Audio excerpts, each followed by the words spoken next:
کیونکہ اگر آپ نہیں سیکھیں گے تو آپ کے بچے ذہنی اذیت کا شکار ہو جائیں گے۔ یہ ملتان میں جس نوجوان نے خودکشی کی ہے اس نے ایسے ہی نہیں کی، اور وہ بیوی جو ان کے والدین کے ساتھ رہنا ہی نہیں چاہ رہی، اس کی کیا تربیت کہ اس کے ماں باپ نے اس کو یہ سمجھا کر نہیں بھیجا کہ اگلے جو لوگ ہیں وہ بھی تمہارے ماں باپ ہیں اور ان میں ایڈجسٹ کرو۔ کچھ دن ہوئے ہیں، ابھی کچھ عرصہ ہوا ہے شادی کو، اور شادی کو جو ہے وہ ذہنی اذیت جو ہے وہ بن گیا۔ بیوی جو ہے وہ کہتی ہے میں نے ماں باپ کے ساتھ نہیں رہنا، ماں باپ کہتے ہیں کہ ہم نے بیٹے کو الگ نہیں کرنا۔ دیکھیں بوڑھے ماں باپ کہاں جائیں گے؟ ایسی بیویاں جو ہیں وہ اگر شوہروں کو لے کر نکلنا شروع ہو جائیں گی اور آپ جو ہے وہ اپنے شوہروں سے یہ ڈیمانڈیں رکھنا شروع کر دیں گی کہ میں نے تمہارے ماں باپ کے ساتھ نہیں رہنا، تمہارے ماں باپ باتیں سناتے ہیں، تمہارے ماں باپ مجھے برا بھلا کہتے ہیں، تو یہ ایسے کیسے چلے گا؟ زندگی کیسے گزرے گی؟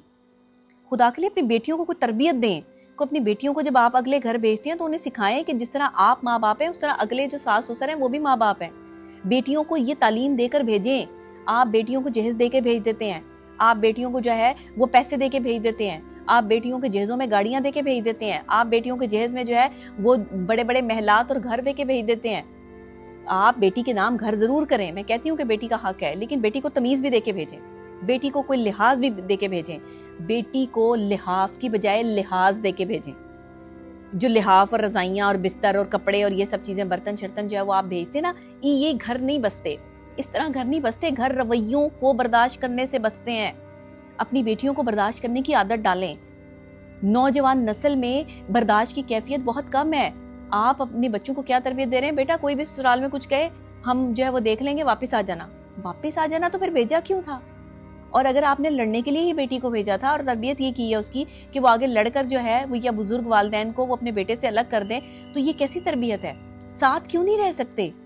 جہاں آپ کو کہیں اختلافات نظر آتے ہیں وہاں پہ اختلافات دور کیے جا سکتے ہیں، وہاں پہ بیٹھ کے بات کی جا سکتی ہے۔ اگر اس کے ماں باپ نے آپ کا جینا اجیرن کر رکھا ہے تو آپ اپنا کچن الگ کر لیں، آپ اپنا پورشن الگ کر لیں، لیکن آپ کم سے کم اس کے والدین سے اس کو الگ کرنے کی کوشش نہ کریں۔ اب وہ بیٹا کیا کرے؟ پھر جب بیوی نہیں مان رہی، کسی ایک کو تو ماننا پڑے گا، ماں باپ نہیں مان رہے تو پھر بیٹے نے خودکشی کر لی اور اس نے کہا کہ ٹھیک ہے تم سارے آپس میں لڑ لو اور تم جو ہے وہ اپنے فیصلے کر لو۔ ہمارے غلط فیصلے ہمیں خودکشی تک پہنچا رہے ہیں، ہمارے غلط رویے ہمیں خودکشی تک پہنچا رہے ہیں۔ خدا کے لیے کوئی احساس کریں، کوئی خیال کریں، کوئی دیکھیں اس معاملے کو کہ آپ لوگوں نے جو ہے وہ اس کو کیسے لے کے چلنا ہے۔ اپنے گھروں میں جو ہے وہ پرسکون ماحول لے کر آئیں۔ ماں باپ بچوں کی پسند کا خیال رکھیں، ان کی پسند کی قدر کریں، اور جہاں وہ شادی کرنا چاہتے ہیں ان کی شادی کر دیں، اچھے برے کے وہ خود ذمہ دار ہیں۔ یہ ان کو اچھا پیس نکل آئے یا اچھا لائف پارٹنر مل جائے تو یہ ان کی قسمت ہے، نہ ملے تو ان کی قسمت ہے، لیکن اپنی بیٹیوں کو خاص طور پر جو ہے وہ جہیز کی بجائے تربیت دے کے بھیجیں۔ انہیں بتائیں کہ اگلے گھر جا کر جو ہے وہ رویوں کو برداشت کرنا پڑتا ہے۔ اگلے گھر میں جو ہے وہ آپ کو پرنسس بنا کے نہیں رکھا جاتا۔ کسی آپ جو ہے وہ پرنس چارمنگ کے گھر میں نہیں جا رہے کہ جہاں پہ آپ کو کام بھی نہیں کرنا پڑے گا، بچے بھی نہیں سنبھالنے پڑیں گے اور دوسروں کے رویے بھی نہیں برداشت کرنے پڑیں گے۔ بھائی سب کچھ کرنا پڑے گا۔ ہماری ماؤں نے بھی کیا ہے، آگے سے ان کی ماؤں نے بھی کیا ہے اور ہم نے بھی کیا ہے۔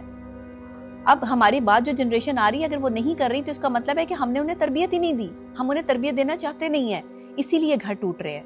عدم برداشت ہے، برداشت کی کمی ہے عورتوں میں۔ میں ہمیشہ کہتی ہوں مرد سمجھانے کی کوشش کرتا ہے عورت کو، ماں باپ کو، لیکن ماں باپ اور عورت کے درمیان میں جو ہے وہ مرد ایک کاکٹیل بن جاتا ہے۔ جس طرح یہ ملتان کا لڑکا جس نے خودکشی کی ہے وہ ایک کاکٹیل بن گیا۔ وہ کیا کرتا؟ وہ مرتا نہ مرتا تو کیا کرتا؟ اس کے پاس کوئی آپشن نہیں بچی تھی، نہ بیوی کو چھوڑ سکتا تھا، بچہ تھا، ابھی بچہ جو ہے وہ بیٹی پیدا ہوئی تھی، اور نہ جو ہے وہ ماں باپ کو چھوڑ سکتا تھا، بوڑھے ماں باپ نے پال پوس کر جوان کیا تھا، اس قابل بنایا تھا۔ تو یہ نہ کریں۔ بیویاں ماں باپ کو چھوڑنے کی شرط بیچ میں مت رکھیں، میں آپ کو بتا رہی ہوں، چاہے ماں باپ جیسے بھی ہیں آپ کو گزارا کرنا پڑے گا، نہیں تو پھر یتیم خانے میں جائیں، وہاں سے کوئی لڑکا پکڑیں اور اس سے شادی کر لیں جس کے آگے پیچھے کوئی نہ ہو۔ جن لڑکیوں نے جو ہے وہ جوائنٹ فیملی سسٹم میں نہیں نہ رہنا، جن کی تربیت جوائنٹ فیملی سسٹم کی نہیں ہوئی وہ کسی یتیم خانے سے لا کر جو ہے وہ لڑکے سے شادی کریں جس کے آگے پیچھے کوئی نہ ہو، یا جس کے ماں باپ ہی نہ ہو، جس کے بہن بھائی نہ ہو، جس کا کوئی تعلق نہ ہو۔ بھائی خاندان، پاکستان میں 2 خاندانوں میں شادی ہوتی ہے، 2 لوگوں میں شادی نہیں ہوتی۔ آپ کو یہ باتیں سمجھنی پڑیں گی، اگر آپ نہیں سمجھیں گے تو آپ تھک جائیں گے، زندگی سے تھک جائیں گے، اور پھر ملتان میں جس طریقے سے ایک نوجوان نے خودکشی کی، آپ بھی کل کو اسی طرف چل پڑیں گے۔ ڈپریشن اور سٹریس لیول اتنا بڑھ جائے گا کہ شاید کوئی ڈاکٹر بھی اس وقت ساتھ نہیں دے پائے گا۔ اپنے رویوں کو بہتر کریں، مردوں کو پریشان کرنا چھوڑیں۔ مردوں کی اور بڑی ٹینشنز ہیں، عورتوں کو چاہیے کہ مردوں کا ساتھ دیں، مردوں کے لیے آسانی پیدا کریں اور مردوں کے آگے بحث مت کیا کریں۔